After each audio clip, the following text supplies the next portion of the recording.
Ladies and gentlemen, if you don't know by now, you probably should know it all. Welcome, sports fans, to the second edition of the Foxhole Sports Chat. I'm your host, Wes Fox. We have a lot to get to this week, so let's get started. First, we start off in MMA, the UFC, where Dana White pins Anderson Silva against Vitor Belfort, probably the best 185-pounders in the world, on Super Bowl Eve. Anderson will be making his 8th title defense, while Belfort will be stepping into the octagon for the first time since September of 2009. The UFC has tried desperately to find a worthy opponent for Silva, and they almost found it last time in Chael Sonnen, although Sonnen immediately after the match tested positive for performance-enhancing drugs. Can you imagine the PR problems that Dana White would have had Sonnen won the match, and the next day he would have had to hand the title back over to Anderson Silva? As much as I'd like this to be an exciting fight, problem is both men are counterpunchers. Both men wait for their opponent to engage, then they go forward.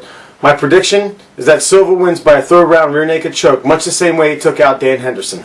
Yo, hot 1, hot 2, hot 3, hot! The Super Bowl, the granddaddy of them all, the biggest sporting event in the United States and maybe the most watched sporting event around the world.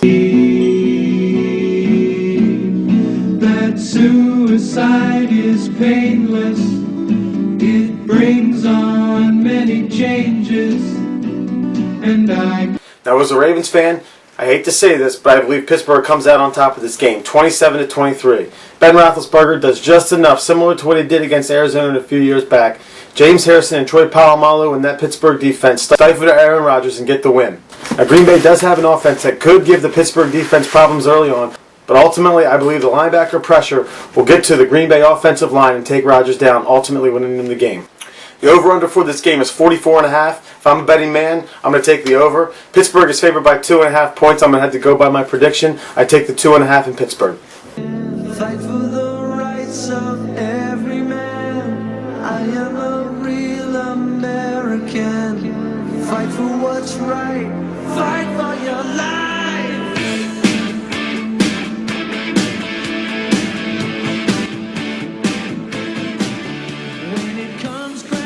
Yes, Mr. Brady, what is your purpose in life? Well, aside from knocking up supermodels and winning Super Bowls, I would say just making sure that my hair is finely conditioned about 4 or 5 times a day. After the game in the shower, what is your favorite bar of soap? After the shower, I prefer the soap that doesn't fall on the ground.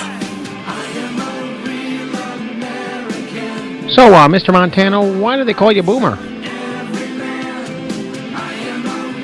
Well, that dates back to an old high school story when the head cheerleader wanted to take me underneath the bleachers after a good game that I had. Wait a minute. The other guy's Boomer.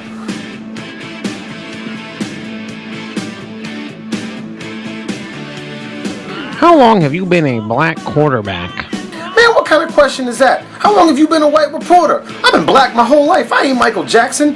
Your dumbass probably assumes that I played defensive back in college. But watch the game tomorrow. I'll show you how long I've been a black quarterback.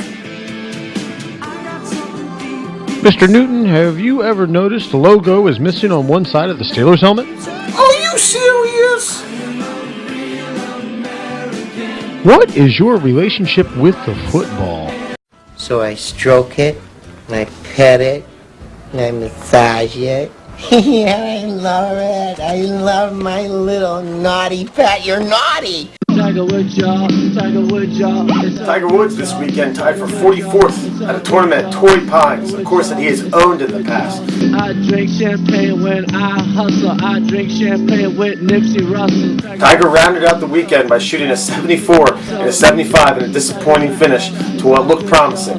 Now, with my 20-plus stroke handicap, I don't have the answers, but Tiger's going to need to do some serious soul-searching to figure out what's wrong with his game. I hope he gets back on track. Turns, flies, oh, he buried it again! After a wild weekend in college basketball that saw the likes of UConn, BYU, and a Duke team that went up to an unranked St. John's and get routed, there's still one team in college basketball that's undefeated, the number 1 Ohio State Buckeyes. Now, my question to you is, do they really deserve that number 1 spot? I know that they are undefeated, but do you really honestly believe that they are the best team in college basketball? Their last win, a 1-point escape at a 13-7 Northwestern team who has usually been dreadful in the past, But here we are, 2/3 our way through the season. Ohio State still has an unblemished record. They still have 5 teams to play that are ranked less in their conference before the tournament kicks off. But I can name 3 or 4 teams in the top 10 that I believe are better. I can probably name another 2 teams in the 10 to 15 range that could beat them on any given day.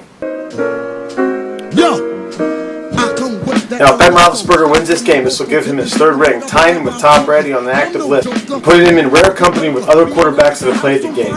A lot of people will start comparing Roethlisberger to Tom Brady, but I don't believe you can do that. I believe Brady's a better quarterback. Man has multiple MVPs. He's going to win another one this year. He has set single-season records. In 2007, Brady put up numbers that can be compared to any that have ever played the game. Even if Roethlisberger does win his 3rd, think of it like this. Nobody, and I mean nobody, puts Terry Bradshaw or Ken Stabler on their all-time quarterbacks list. Although I do believe that Frank Tarkenton and Jim Kelly would give up a prized piece of theirs or something in their past to have won just 1 ring.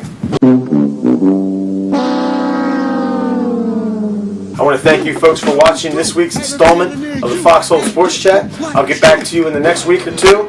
And in the meantime, I leave you with Kevin Garnett ball tapping opposing players.